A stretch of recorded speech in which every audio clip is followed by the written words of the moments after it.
Morning students, आज हम दो बैलों की कथा में रिवीजन सीरीज पार्ट 2 को शुरू करेंगे। इस कहानी को आपको पूरा रीड कर लेना है, पढ़ लेना है और एग्जाम में कैसे क्वेश्चन पूछे जाएंगे तो एक बार प्रैक्टिस करेंगे। देखेंगे हीरा और मोती में ऐसी कौन सी गुप्त शक्ति थी जो मनुष्य में नहीं होती। पाठ में सच्ची दोस्ती के कौन से लक्षण बताए गए हैं। हीरा और मोती गया के साथ क्यों नहीं जाना चाहते थे। हीरा और मोती जब गया के घर से भाग कर आते हैं तब उनका स्वागत कैसे किया गया। बाड़े के सामने डुगडुगी क्यों बजने लगी और लोग किस लिए जमा हो गए। हीरा और मोती को मृतक बैल क्यों कहा गया। छोटी बच्ची कौन थी और बैलों से उसे स्नेह क्यों हो गया था। इस प्रकार हम देखेंगे क्वेश्चन नंबर 1। हीरा और मोती में ऐसी कौन सी गुप्त शक्ति थी जो मनुष्य में नहीं होती। तो यहाँ लिखेंगे कि हीरा और मोती में एक दूसरे के मन की बात को समझने की शक्ति, जान लेने की शक्ति थी। मनुष्य अपनी भाषा में दूसरों से बात कर सकता है, परंतु एक दूसरे के मन की बात को समझने की शक्ति उसमें नहीं होती। फिर क्वेश्चन नंबर 2, पाठ में सच्ची दोस्ती के कौन कौन से लक्षण बताए गए हैं।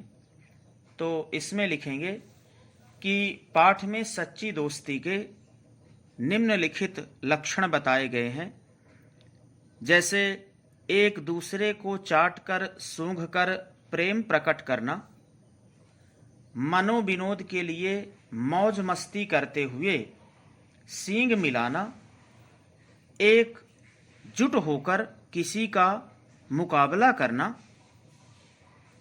फिर क्वेश्चन नंबर 3, हीरा और मोती गया के साथ क्यों नहीं जाना चाहते थे। तो यहाँ लिखेंगे कि हीरा और मोती सोच रहे थे कि उन्हें गया के हाथों बेच दिया गया है। वे इसे सहन नहीं कर सकते थे। वे अपने मालिक के लिए जी जान लगा देना चाहते थे, उससे अत्यधिक स्नेह करते थे, इसलिए वे गया के साथ नहीं जाना चाहते थे। क्वेश्चन नंबर 4, हीरा और मोती जब गया के घर से भाग कर आते हैं तब उनका स्वागत कैसे किया गया। तो यहाँ लिखेंगे कि जब हीरा और मोती गया के घर से भाग कर घर पहुँचे तो उनका प्रेम और उत्साह के साथ स्वागत किया गया। झूरी काछी ने उन्हें गले लगा लिया। पूरे गांव में उत्साह का वातावरण निर्मित हो गया और गांव के बच्चे ताली बजा बजा कर उनका स्वागत करने लगे, अभिनंदन करने लगे।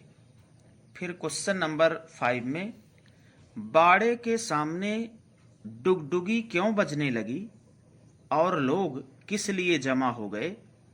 तो इसमें लिखेंगे कि बाड़े के सामने डुगडुगी इसलिए बजने लगी क्योंकि कांजी हाउस का मालिक बैलों को नीलाम करना चाहता था।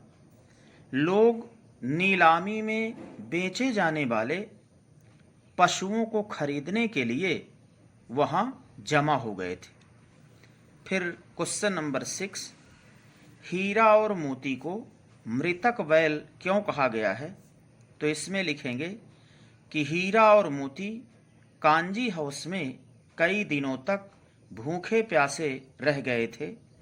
कांजी हाउस का मालिक उन्हें चारा भूसा नहीं देता था, इस कारण वे मरियल दिखने लगे थे, हड्डियां निकल आई थी, इसलिए उन्हें मृतक बैल कहा गया है। फिर क्वेश्चन नंबर 7, छोटी बच्ची कौन थी और उसे हीरा और मोती से स्नेह क्यों हो गया था? तो यहाँ लिखेंगे कि छोटी बच्ची गया की बेटी थी, सौतेली माँ उसे परेशान करती थी। हीरा और मोती जब झूरी काछी के घर से आते हैं तो गया भी उन्हें परेशान करता था, उन्हें भरपेट चारा भूसा इत्यादि नहीं देता था। इसलिए छोटी बच्ची का बैलों के प्रति प्रेम और स्नेह बढ़ गया।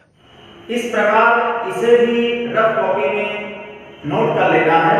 ये 2 पार्ट में 2 बैलों की कथा है और इसके बाद हम नेक्स्ट चैप्टर की चर्चा करेंगे।